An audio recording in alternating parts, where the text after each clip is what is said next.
എല്ലാവർക്കും സ്വാഗതം. പൗലോസിനോട് അലീന ലിസ്റ്റ് ചോദിക്കുമ്പോൾ പോയി വന്നിട്ട് കാണിച്ചാൽ പോരെ എന്നാണ് കേട്ടോ പൗലോസ് തിരിച്ച് അലീനയോട് ചോദിക്കുന്നത്. അപ്പോൾ അലീന അങ്ങനെ ആയാലും മതി എന്ന് പറയും. പിന്നീട് പൗലോസിനാണെങ്കിൽ ഭയങ്കര തിരക്കിട്ട് അവിടുന്ന് പോകാൻ വേണ്ടിയിട്ട് കടക്കാരൻ എന്തോ മാമോദീസ ഉണ്ട് എന്നൊക്കെ പറയുമ്പോൾ അൻ്റെപ്പൻ ചോദിക്കുന്നുണ്ട്, കടക്കാരൻ്റെ മക്കളൊക്കെ അങ്ങ് പുറത്താണല്ലോ, എല്ലാം വലിയ കുട്ടികളാണല്ലോ എന്ന് പറയുമ്പോൾ പൗലോസിന് അങ്ങ് ദേഷ്യം വരുന്നുണ്ട് കേട്ടോ. പിന്നീട് പെട്ടെന്ന് തന്നെ അവരെ അവിടുന്ന് വണ്ടിയിൽ കയറി പോകുമ്പോൾ തന്നെ അലീനയ്ക്ക് നല്ല സംശയം തോന്നുന്നുണ്ട്. അതുപോലെ തന്നെ പൗലോസിൻ്റെ ആ ദേഷ്യമൊക്കെ കണ്ടിട്ട് കേട്ടോ. അപ്പോൾ അതിൻ്റെ ഇടയിൽ നമ്മുടെ ആൻ്റപ്പനാണെങ്കിൽ ബൈജുവിനോടും പൗലോസിനോടും പറയുന്നുണ്ട്, എന്തോ ഒരു പണി വരുന്നുണ്ട് എന്ന് തോന്നുന്നുണ്ട്, അലീനയ്ക്ക് എന്തോ സംശയമൊക്കെ തോന്നിയിട്ടുണ്ട് എന്നൊക്കെ ഒന്ന് സൂക്ഷിക്കുന്നത് നല്ലതാണ് എന്നൊക്കെ പറയുകയാണേ. അപ്പോൾ പൗലോസിന് അതങ്ങ് ഇഷ്ടപ്പെട്ടില്ല കേട്ടോ. പൗലോസ് പറയുന്നുണ്ട്, ഇതവൾ വെറുതെ ആള് കളിക്കുന്നതാണ്, അവൾ എൻ്റെ കയ്യിൽ നിന്ന് അടുക്കള പിടിച്ചടക്കി, ഇനിയിപ്പോൾ എല്ലായിടത്തും അവൾക്ക് ഇങ്ങനെ കൈയടക്കി വെക്കണം, അതിന് വേണ്ടിയിട്ടുള്ള ഷോയാണ്, അതെന്നോട് വേണ്ട എന്നൊക്കെയാണ് കേട്ടോ പൗലോസ് പറയുന്നത്. പിന്നീട് സ്റ്റാൻലിനെയാണ് കാണിക്കുന്നത്. സ്റ്റാൻലിനെ നമ്മുടെ പള്ളിയിലച്ഛൻ വിളിക്കുന്നുണ്ടായിരുന്നു കേട്ടോ. അന്ന് റീത്താമ്മേനേറ്റ് സംസാരിച്ചിട്ടുണ്ടായിരുന്ന അച്ഛനുണ്ടല്ലോ, അപ്പോൾ അദ്ദേഹം വിളിക്കുന്നുണ്ടായിരുന്നേ.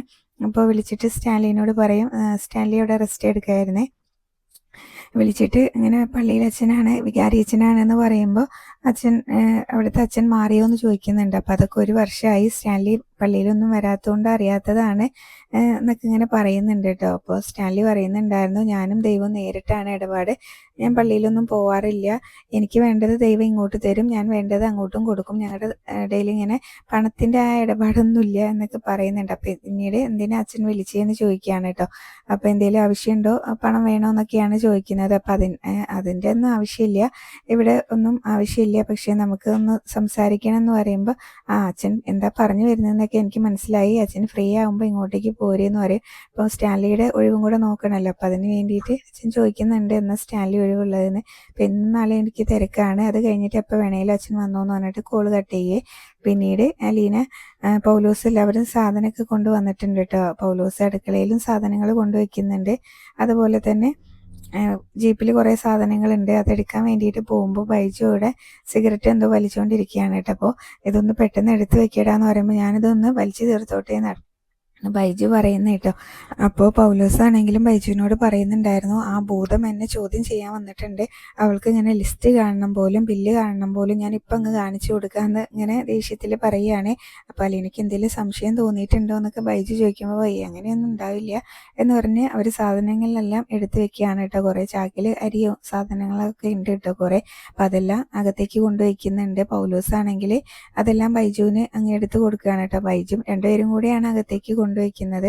അപ്പോൾ ആദ്യം കുറേ ടേബിളിൽ കൊണ്ടുവയ്ക്കും പൗലോസ്, അത് കഴിഞ്ഞ് ചാക്കും ഇതൊക്കെ നിലത്ത് കൊണ്ടുവയ്ക്കുന്നുണ്ട്. അലീന ഇതെല്ലാം നോക്കിക്കൊണ്ട് അവിടെ നിൽക്കുകയാണ് കേട്ടോ. സാധനങ്ങളെല്ലാം കൊണ്ടുവച്ച് കഴിയുമ്പോഴേക്കും ആൻ്റപ്പച്ചേട്ടൻ അങ്ങോട്ട് വന്നിട്ട് ബൈജുവിനോട് ചോദിക്കുന്നുണ്ട്, സാധനങ്ങളെല്ലാം ഇറക്കി കഴിഞ്ഞോ, എന്നാൽ വണ്ടി ഒന്ന് തുടച്ചൊക്കെ ഇട്ടേക്ക്, ഇനിയിപ്പോൾ കേണൽ സാബിന് തോട്ടത്തിലേക്ക് എങ്ങാനും പോകണമെങ്കിലോ എന്ന്. അലീന അവിടെ ഉണ്ടായിരുന്നു. അലീന അത് കേട്ടുകൊണ്ട് പറയുന്നുണ്ടായിരുന്നു, വണ്ടി ഇപ്പോൾ എങ്ങോട്ട് മാറ്റിയിടണ്ട, അവിടെ തന്നെ കിടന്നോട്ടെ എന്ന് പറയും കേട്ടോ. പിന്നീട് പൗലോസിനോട് ബില്ലും കാര്യങ്ങളും ചോദിക്കുമ്പോൾ പൗലോസ് പറയുന്നത്, ഇറച്ചിക്കടയിലും ഈ മീൻ കടയിലൊക്കെ എവിടുന്ന കുഞ്ഞ് ബില്ല് എന്നാണ് കേട്ടോ. അത് കേട്ടുകൊണ്ട് ബൈജു ആൻ്റപ്പനും ചിരിക്കും. അപ്പോൾ അലീന പറയുന്നുണ്ടായിരുന്നു, പൗലോസേട്ടൻ പറയുന്നത് തമാശയായിട്ട് അവർക്ക് തോന്നി, അതുകൊണ്ടാണ് അവർ ചിരിക്കുന്നത്, അപ്പോൾ എന്തായാലും വലിയ ബില്ല് തന്നിട്ടില്ലെങ്കിൽ ഒരു തുണ്ട് കടലാസിലെങ്കിലും എഴുതി തരുമല്ലോ, അത് കാണിച്ചാലും മതി എന്ന് പറയേ. അപ്പോൾ അങ്ങനെയൊന്നുമില്ല എന്ന് പറയും കേട്ടോ. അപ്പോൾ അവരുടെ കയ്യിൽ പറ്റുബുക്ക് ഉണ്ട്, അതിലാണ് അവർ എഴുതുന്നത് എന്ന് പറയേ. അപ്പം നമ്മുടെ കയ്യിലും കാണുമല്ലോ ഒരു പറ്റുബുക്ക്, അത് എടുത്ത് തന്നാലും മതി എന്ന് പറയും കേട്ടോ. അപ്പോൾ അത് എടുത്ത് കൊടുക്കുന്നുണ്ട്. പിന്നീട് ഇതെന്താ ഇന്ന് വാങ്ങിച്ച സാധനങ്ങളൊന്നും അതിൽ എഴുതി ചേർക്കാഞ്ഞ് എന്ന് ചോദിക്കുമ്പോൾ അത് ഞാൻ കൊണ്ടുപോകാൻ മറന്നു എന്നാണ് കേട്ടോ പൗലോസ് പറയുന്നത്.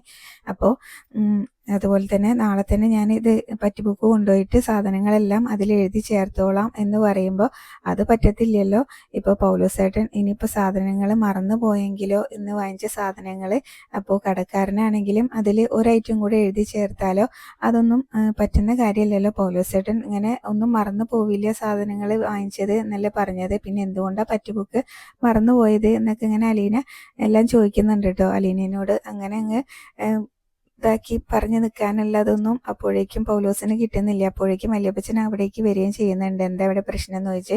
അപ്പോൾ ഒന്നുമില്ല, ഈ സാധനങ്ങളൊക്കെ ഞാനൊന്ന് ഇതിൻ്റെ വിലയും കാര്യങ്ങളെല്ലാം ഈ ബുക്കിലേക്ക് ഒന്ന് എഴുതാമെന്ന് വിചാരിച്ചു. പൗലോസേട്ടൻ ഓരോന്നായിട്ട് വാങ്ങിച്ച സാധനങ്ങളുടെ തൂക്കും വിലയൊക്കെ ഒന്ന് പറഞ്ഞേന്ന് പറയേ. അങ്ങനെ പൗലോസ് സാധനങ്ങളുടെ ലിസ്റ്റും കാര്യങ്ങളൊക്കെ അലീനയ്ക്ക് പറഞ്ഞു കൊടുക്കുന്നുണ്ട്. എത്രയാണ് തൂക്കം എന്നൊക്കെ പറഞ്ഞു കൊടുക്കുന്നുണ്ട് കേട്ടോ. അരി 30 കിലോ, അതുപോലെ തന്നെ ഗോതമ്പ് പൊടിയോ എന്തൊക്കെ 5 കിലോ, അങ്ങനെ ഓരോന്നിൻ്റെയും വെയിറ്റും ഒക്കെ പറഞ്ഞു കൊടുക്കുകയാണ്. അലീന അതെല്ലാം പറ്റ് ബുക്കിലേക്ക് എഴുതുകയും ചെയ്യുന്നുണ്ട് കേട്ടോ. അപ്പോൾ സാധനങ്ങളെല്ലാം എഴുതി അതിൻ്റെ തൂക്കം എല്ലാം എഴുതി കഴിഞ്ഞ ശേഷം അലീന പറയുകയാണ്, ഈ സാധനങ്ങളെല്ലാം തിരിച്ച് വണ്ടിയിലേക്ക് തന്നെ കയറ്റിക്കോന്ന് പറയൂട്ടോ അവരോട്. അപ്പോൾ അതെന്തിനാന്ന് ചോദിക്കുന്നുണ്ട്. അപ്പോൾ വല്യപ്പച്ചൻ ആ അരി ഒന്ന് നോക്കിക്കേ, അത് 30 കിലോ അരി ഉണ്ടോ എന്നിങ്ങനെ വല്യപ്പച്ചനോട് അലീന ചോദിക്കുമ്പോൾ ഇല്ല, കഷ്ടിച്ചൊരു 20 കിലോ കാണും, അത്രയേ ഉള്ളൂ എന്ന് പറയുന്നുണ്ട് കേട്ടോ. അപ്പോൾ 10 കിലോ അരി എവിടെ പോയി? അപ്പോൾ കടക്കാരൻ നമ്മളെ പറ്റിച്ചതാണെങ്കിലോ അതൊന്ന് അറിയണമല്ലോ എന്നൊക്കെ പറഞ്ഞിട്ട് അത് വണ്ടിയിലേക്ക് തിരിച്ചു കയറ്റാൻ പറയുകയാണ്.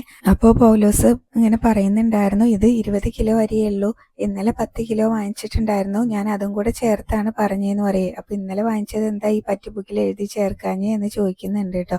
അപ്പോൾ എന്തായാലും ഇന്നലെ വാങ്ങിച്ച 10 കിലോ അരിയൊന്നും എനിക്ക് കാണണം എന്ന് പറയും അലീന. അപ്പോൾ പൗലോസ് സ്റ്റോർ റൂമിൽ പോയിട്ടൊരു അരിയിട്ട് വെച്ചിരുന്ന പാത്രം എടുത്ത് കൊണ്ടുവന്ന് കാണിക്കുന്നുണ്ട്. അപ്പോൾ അതിൽ കഷ്ടിച്ച് 2 കിലോ അരി പോലും ഇല്ല കേട്ടോ. അപ്പോൾ അത് അലീന ചോദിക്കുന്ന സമയത്ത് പൗലോസ് പറയുകയാണ്, ഇന്നലെ 10 കിലോ അരി വാങ്ങിച്ചു എന്നുള്ളത് സത്യം തന്നെയാണ്, പിന്നെ അത് എവിടെ പോയി എന്ന് എനിക്കറിയില്ല, ഇവിടെ വല്ല കള്ളന്മാരും കയറിയൊന്നും അറിയില്ല അരി മോഷ്ടിക്കാൻ വേണ്ടിയിട്ട് എന്ന് പറയട്ടെ. അപ്പോൾ ഇവിടെ അങ്ങനെ ഒരു മോഷണം നടന്നിട്ടുണ്ടെങ്കിൽ എന്തുകൊണ്ട് അത് പപ്പേനെ അറിയിച്ചില്ല എന്ന് അലീന ചോദിക്കുമ്പോൾ പൗലോസ് പറയുന്നുണ്ട്, ഞാൻ പറയാനിരിക്കുകയായിരുന്നു എന്ന്. അപ്പോൾ വല്യപ്പച്ചനും ദേഷ്യപ്പെടുന്നുണ്ട് കേട്ടോ, ഇത്രയും വലിയ വീട്ടിൽ അരി മോഷ്ടിക്കാനായിട്ട് ഇവിടെ ആരെങ്കിലും കയറുമോ? അപ്പോൾ അലീനയ്ക്ക് മനസ്സിലായി പൗലോസ് കിടന്ന് ഉരുളുകയാണെന്ന്. അപ്പോൾ അലീന പറയുന്നുണ്ട്, പൗലോസ് ചേട്ടാ ഇങ്ങനെ കിടന്ന് ഉരുളാൻ നിൽക്കണ്ട, ഈ സാധനങ്ങളെല്ലാം വണ്ടിയിലേക്ക് തിരിച്ചു കയറ്റിക്ക്, എന്തായാലും ഇതിൻ്റെ സത്യാവസ്ഥ അറിഞ്ഞിട്ടേ ഉള്ളൂ ബാക്കി കാര്യം എന്ന് പറയട്ടോ. എന്നിട്ട് വല്യപ്പച്ചനോട് അലീന ചോദിക്കുന്നുണ്ട്, വല്യപ്പച്ചൻ കടയിലേക്ക് വരുന്നുണ്ടോയെന്ന്. പിന്നെ ഞാൻ വരാതെ ഇവരുടെ കൂടെ നിന്നെ ഞാൻ ഒറ്റയ്ക്ക് വിടാനോ, എന്തായാലും ഞാൻ ഈ ഡ്രസ്സ് ഒന്ന് മാറിയിട്ട് വരാം, അപ്പോഴേക്കും സാധനങ്ങളെല്ലാം വണ്ടിയിലേക്ക് കയറ്റിക്കോന്ന് പറയും. അങ്ങനെ അവരെല്ലാം സാധനങ്ങളും തിരിച്ച് വണ്ടിയിലേക്ക് കയറ്റുന്നുണ്ട്. അപ്പോഴും അലീന പറയുന്നുണ്ട്, നിങ്ങൾക്കൊരു അവസരം ഞാൻ തരാം, ഇതിൻ്റെ പിന്നിലുള്ള സത്യാവസ്ഥ എന്താണെന്ന് ഇപ്പം ആർക്ക് വേണേലും തുറന്നു പറയാം എന്ന് പറയാൻ കേട്ടോ. അപ്പോൾ പൗലോസിനോട് വീണ്ടും ചോദിക്കുന്നുണ്ട്, എന്തെങ്കിലും പറയാനുണ്ടോയെന്ന്. അപ്പോൾ പൗലോസ് പറയുന്നത് ഒന്നും പറയാനില്ല എന്നാണ്. അത് കഴിഞ്ഞ് അലീന 3 പേരുടെയും ഫോൺ ചോദിക്കുന്നുണ്ട് കേട്ടോ.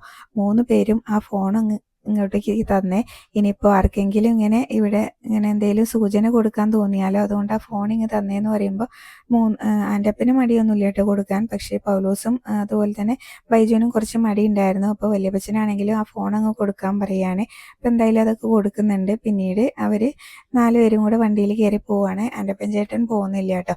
അപ്പോൾ വണ്ടിയിൽ നിന്ന് അലീന പറയുന്നുണ്ടായിരുന്നു, ആ ഗേറ്റ് കിടക്കുന്നവരെ നിങ്ങൾക്ക് സത്യം തുറന്നു പറയാനുള്ളതുണ്ട്, അത് കഴിഞ്ഞാൽ പിന്നെ ഒന്നും ശരിയാവത്തില്ല എന്ന് പറയുമ്പോൾ വല്യപ്പച്ചൻ പറയുകയാണ്, ഇനിയിപ്പോൾ ചോദ്യം പറച്ചിലൊന്നുമില്ല, എല്ലാം കടയിൽ ചെന്നിട്ടാണ് ബാക്കി എന്ന് പറയേ. കടയിൽ ചെന്ന് ഓരോരോ സാധനത്തിൻ്റെ വിലയും കാര്യങ്ങളും ചോദിക്കുമ്പോൾ അവിടെയും ഭയങ്കര വെട്ടിപ്പും കൊള്ളയൊക്കെ നടന്നിട്ടുണ്ട്. അപ്പം അതിൻ്റെ പേരിൽ വല്യപ്പച്ചൻ ആ കടക്കാരനെയും കുറേ വഴക്ക് പറയുന്നുണ്ട്.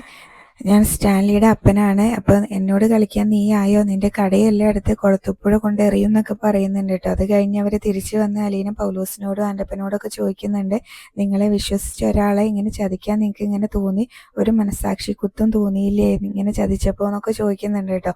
ആൻ്റപ്പനാണെങ്കിലും അതിൽ വിഷമമൊക്കെ ഉണ്ട്, എനിക്കൊരു തെറ്റ് പറ്റിപ്പോയി എന്നൊക്കെ അലീനയോട് സങ്കടത്തോടു കൂടി പറയുന്നുണ്ട് കേട്ടോ. അലീനയ്ക്കും അതുപോലെ തന്നെ അലീന ആൻ്റപ്പനോട് ചോദിക്കുന്നുണ്ടായിരുന്നു, എൻ്റെ പപ്പനെ ഇങ്ങനെ ചതിക്കാൻ തോന്നിയെന്ന് കേട്ടോ. ഭയങ്കര സങ്കടത്തിലാണ് അലീന അത് ചോദിക്കുന്നത്. എത്രയാണ് പ്രമോല്